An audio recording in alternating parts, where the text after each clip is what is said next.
Hello everyone, আসসালামু আলাইকুম।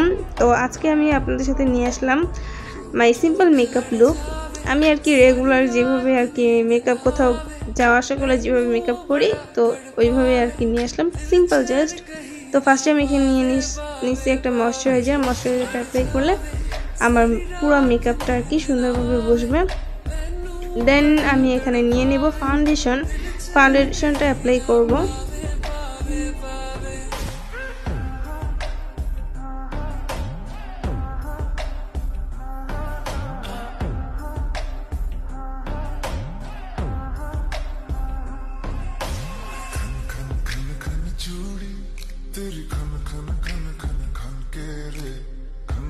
তো ফাউন্ডেশন ইউজ করার পর দেন আমি এখানে নিয়ে নিচ্ছি একটা কনসিলার, কারণ আমার চোখের নিচে অনেক ডার্ক সার্কেল।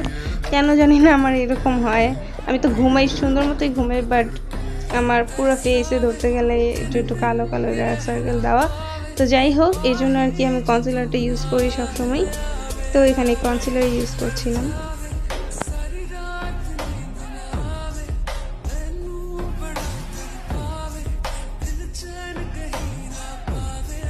দেন কনসিলার ইউজ করার পর এখানে আমি নিয়ে নিলাম একটা ছোট ব্লাশ অন, আর এটা ব্লাশ অন আর কি আমি ইউজ করব ব্লাশ অন আকারে।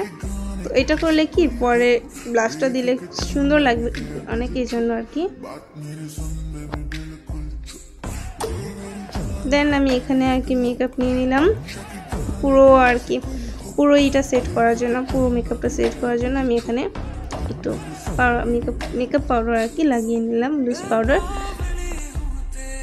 দেন আমি এখানে আইলাইনার নিয়ে নিলাম, অ্যান্ড আমি সবসময় পেন্সিল আইলাইনার ইউজ করতে কমফোর্টেবল, কাজ এটা দিয়ে মানে ভালো মতো শেপ করা যায়, ভালো মতো আর কি আইলাইনারটা মিক্স হয়, এই জন্য আর কি।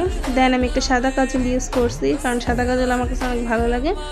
দেন মাস্কারাটা লাগিয়ে নিচ্ছি, আমার পাপড়ি অনেক ছোটো ছোটো, এই জন্য মাস্কারাটা আমি বেশি ইউজ করি।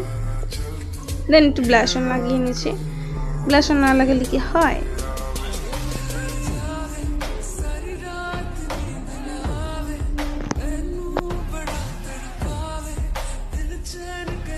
দেন ব্লাশ অন লাগিয়ে এরপর আমি আমার লিপ লাইনারটা লাগিয়ে নিলাম। ফার্স্টে ঠোঁটটা আর্ট করে নিলাম, কারণ ঠোঁটটা আর্ট করে তারপর লিপ লাইনারটা লাগালে খুবই সুন্দর লাগে। আর আমি এই শেডটার লিপস্টিকটা ইউজ করি সবসময়, কজ এই শেডটা আমার অনেক ভালো লাগে।